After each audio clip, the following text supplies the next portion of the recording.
Hi, I'm Charles with AniCap. This story begins as our protagonist is summoned to a new world by a goddess named Nolene. Nolene apologizes to our hero and explains that he was summoned by accident. She says that the Otherworlder's summoning spell randomly selects a group of chosen ones from a list. Our hero was excluded from this list, but somehow was still picked by the spell. This spell is dangerous enough to destroy the entire world, which is why it's forbidden. However, the nation activated it under reckless conditions. Nolene was infuriated when she heard about the activation, so she acted quickly to stop it. Unfortunately, she failed to halt the spell, which is why she brought our hero to this place temporarily. The real chosen ones made it all the way through to the Empire, but our hero realizes that he was just a mistake, and he just wants to go home. Unfortunately for him, that won't be possible. Nolene reveals that she was so upset that she completely patched the forbidden spell so it could never be used again. Not only is our hero stuck in this new world,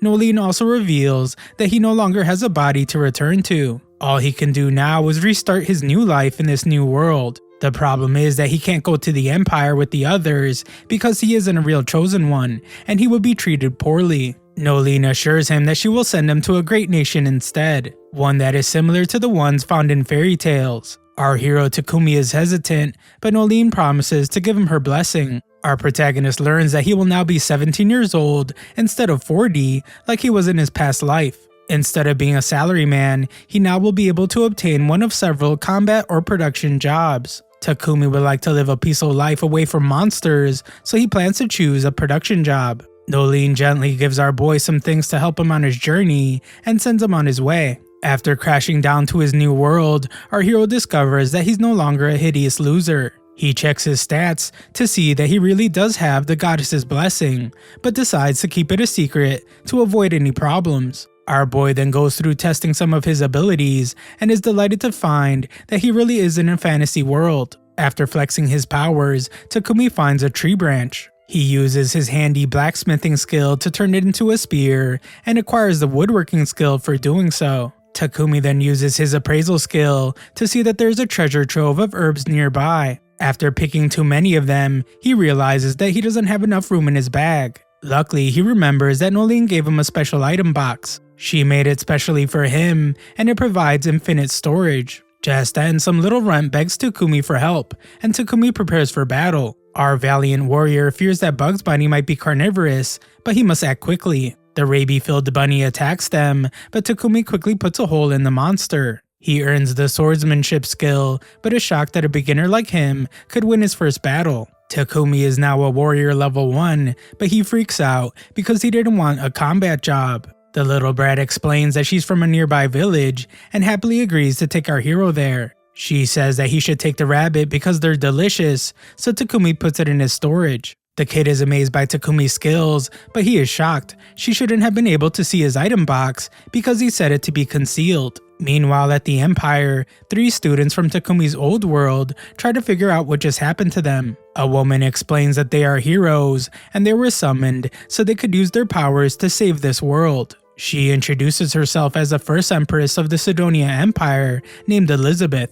While the boys are entranced by her weird-looking face, the girl named Akane receives the goddess's blessing in secret. A message tells her to trust her instincts, and Akane can immediately tell that Elizabeth cannot be trusted. Back with our boy, he is thanked by Molly's parents for saving her. Takumi is given permission to stay in the village, and he's ecstatic to hear that there's a vein of ore nearby. This means that this place is heaven for craftsmen like Takumi and a blacksmith named Boban. Unfortunately, this village doesn't have an inn, but Takumi is shocked when Boban says that they can just build him a house. The villagers begin preparing for the build, and Takumi shocks everyone when he levels the ground with earth magic. Doing so also gives him the mana manipulation skill. Takumi loses a bunch of energy, but everyone is still amazed that he can use magic at all. The others then tell him not to worry because they can handle building the house from here. A while later, Takumi settles in his new home. He credits his woodworking, blacksmithing, and carpentry skills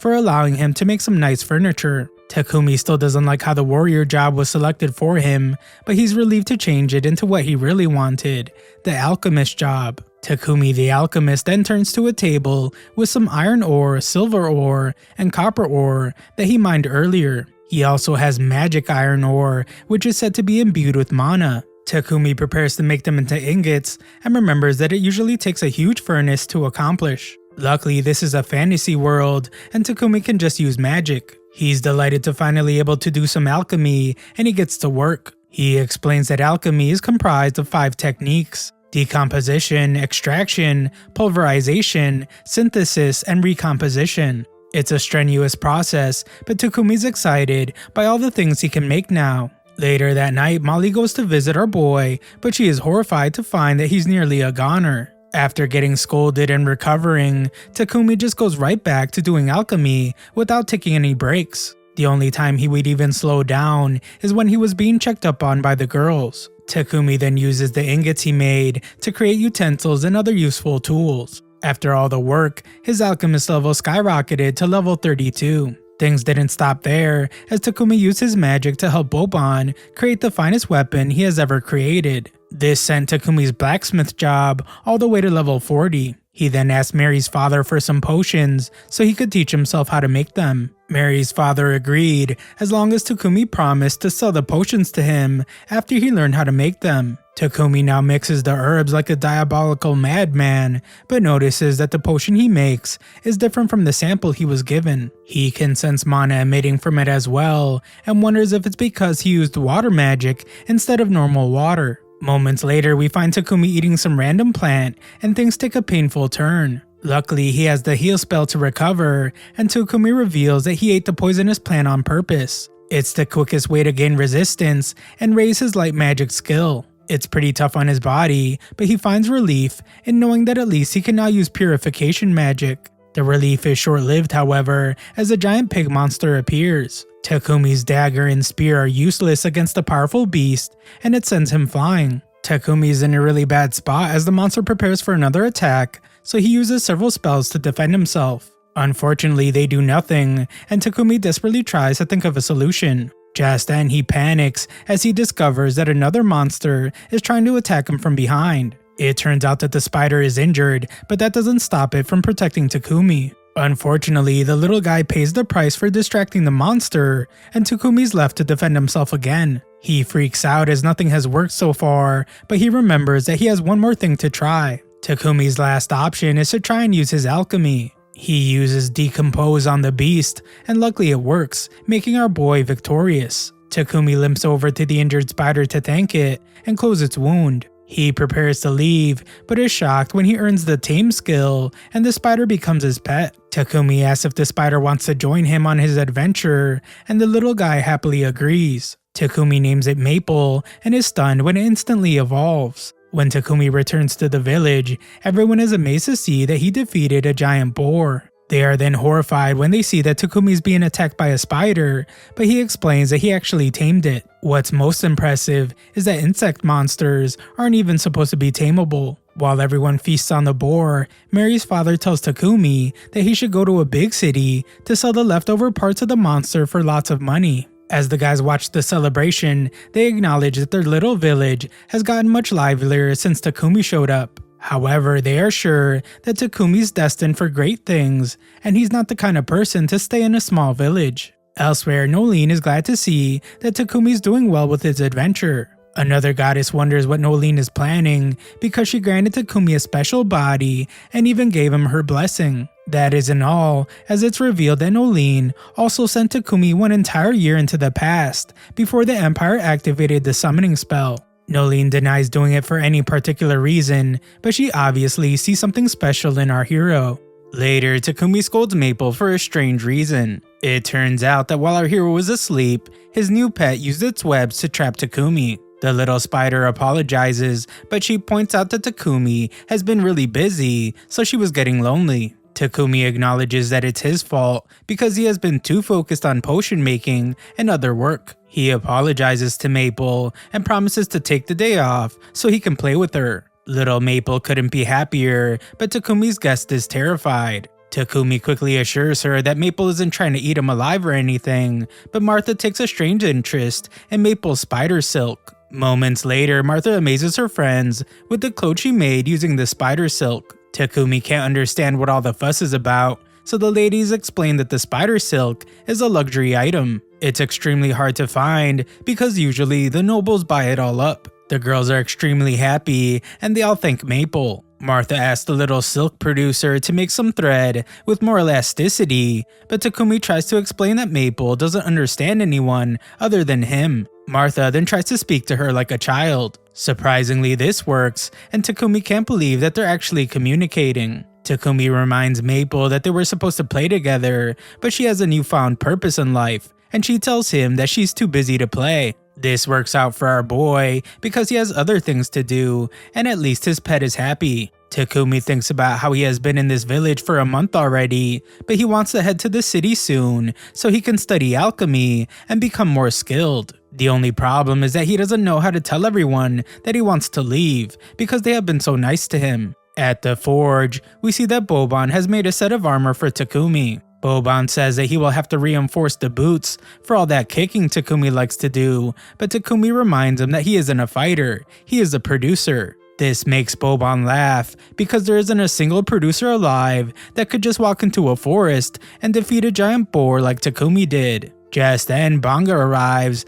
and Boban says that it will be lonely without Takumi. Takumi has no clue what they are talking about, but it turns out that the guys knew all along that Takumi would be moving on soon. In order for his production job to grow, he must go to the city where demand will be higher and there will be a more reliable supply of materials. As it so happens, a trader from Bolton City will be coming in the next week, and the guys have already arranged for Takumi to ride in his carriage. The guys completely understand how Takumi feels, so our hero thanks them for everything. Afterwards, Takumi goes to find Martha, who's carrying around some rabbit innards. Apparently, they are the most delicious part, but they need to be processed properly to remove any diseases and parasites. Unfortunately, they don't have the tools to do so, so the innards have to be thrown away. Luckily, our boy has some skills, and he explains that he can just use purification magic. Takumi quickly purifies the disgusting looking innards and explains that it's now safe to eat. Martha's stunned to see that he can use light magic, and she thanks him because the rabbit innards don't have to go to waste now. However, she warns Takumi that it would be better if he never showed that magic he just used to anyone. It turns out that only a few people in the entire world can use light magic. It's so rare that those with enough skill can make their living off that alone. Thankfully, no one in this village will say anything, but it wouldn't be safe to show anyone outside of the village. After that, Takumi spent the next week pouring all of his power into the village's development. He has grown to care a great deal about the villagers, and he wants to make the village as safe as he can for them to live in. He also wants to make their lives more convenient, and he wants to repay them for all they've done for him. He accomplishes this by replacing the wooden village wall with the stone wall, and by using his alchemy to make taps for all the kegs. At the end of the week, the trader is shocked to see how much the village has been upgraded. Takumi is introduced to the trader named Papik, and Papik explains that he owns a trading company in the city. Takumi is ready to say goodbye,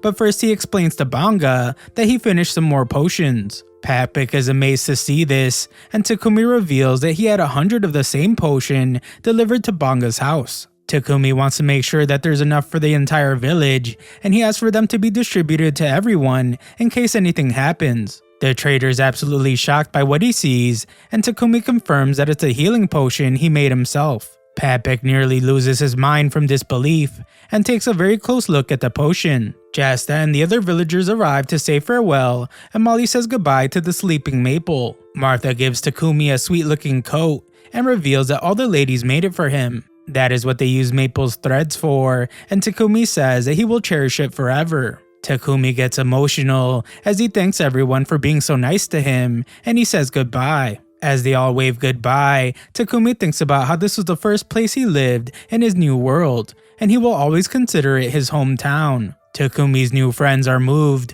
by how much the villagers care about Takumi, and they introduce themselves. Rylel is the redhead, Bogar is the baldy, and Heath is the blonde guy. Together, they are the C-rank adventuring party known as Lion Fang. They are serving as bodyguards for Papik, but they are bored because this area is pretty peaceful. They wouldn't mind it if some monsters appeared, but Takumi's thinking the exact opposite. The guys wonder why Takumi's holding so tightly to his bag, so Takumi reveals that his pet killer spider is inside. The guys are terrified, but Rylel still wants to get a peek. He tries to call Maple out, but Takumi is shocked when Maple bashes the guy in the face. He blames Rylel for his behavior, and he wonders if the incident will make Maple fear humans. Luckily, this isn't the case, as she has taken a liking to Bogar. Bogar is a father after all, so it's no surprise. Pat calls on Takumi and wonders if he would be willing to sell some of his potions. Just then, the carriage comes to a halt, and the guys wonder if a monster has appeared. Takumi's horrified when he sees a large group of goblins,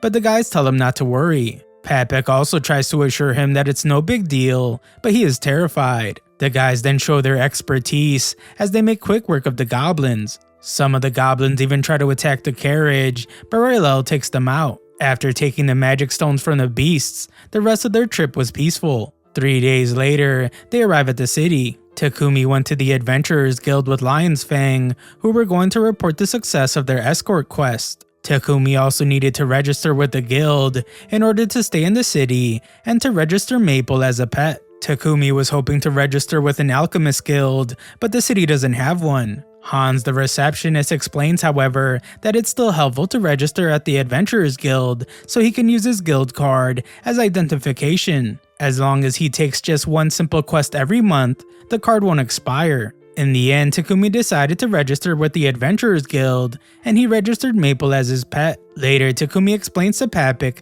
that he has 100 potions. Papik offers him 10 silver for each healing and stamina potion, and 50 silver for each mana potion. That's a whole ton of money for our boy, because it translates to about 7 million yen in his old world. Oddly, Papik even apologizes for offering so little, and explains that he's only doing so because Takumi hasn't made a name for himself yet. This is all too good to be true, so Takumi wonders if the trader has an ulterior motive, but Papik doesn't seem like the type to deceive others. Just then, Papik changes the subject to ask Takumi about his living situation. He knows that Takumi plans to set himself up as a producer, so Papik recommends that he find a home with a workshop. Takumi doesn't have enough saved up to buy a house, but Papik reveals that if he's willing to rent, then his company can recommend a place. Things are moving too fast for Takumi, but Papik has already called for someone to show him the house for rent. Takumi is stunned to see that the place is a mansion, and he is told that the rent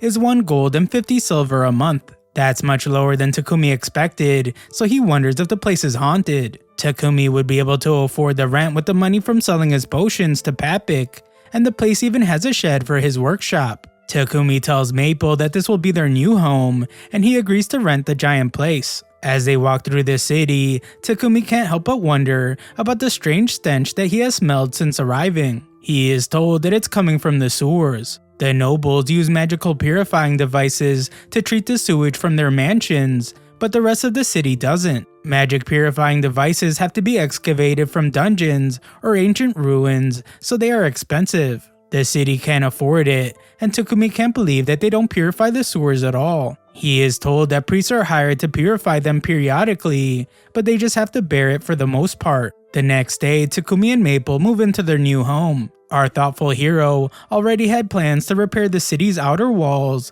but that will have to wait as he has something more important to worry about, something that could mean life or death. After mixing some clay with some quartz, Takumi uses magic to shape something he is working on. He then uses some fire magic to heat the thing and adjust the temperature. He then uses space-time magic to shorten the time it needs to bake. It's a difficult process, and Takumi must even stabilize his project using alchemy. All his efforts result in just what he wanted, and he levels up several skills along with his alchemist job. Afterwards, Takumi is all tired out, but it was all worth it. It turns out that his life and death project was actually to make a toilet. Just then, Takumi hears a terrifying scream, and he's shocked to find that Maple has captured an intruder. It turns out to be Papik, but Maple says that she was just entertaining him. Takumi says that only children would be entertained by this, but Papik surprisingly finds his capture very soothing. After being set free, Papik asks to use the restroom. Papik is stunned by what he finds, and Takumi has to explain what a toilet is. That isn't all, as the Alchemist also attached a magical device to it. After finishing business, the toilet uses purification to break the waste down into clean water and a small amount of inorganic material. This makes Papik wonder if Takumi has an aptitude for light magic, but our boy remembers what Martha said. He has to keep it a secret, so he begs Papik not to tell anyone. Papik promises not to say anything, but he begs for Takumi to make at least another 100 of the toilets. It would be a lot of work, but Takumi is sure that he can do it if he had the materials. Papik is certain that Takumi will need a helping hand, which is okay because our boy was planning to hire someone eventually. Papik had something else in mind as he recommends forming a contract with a slave. Considering Takumi's talents, Papik believes he should contract a slave bound to secrecy by magic. They could also serve as his protection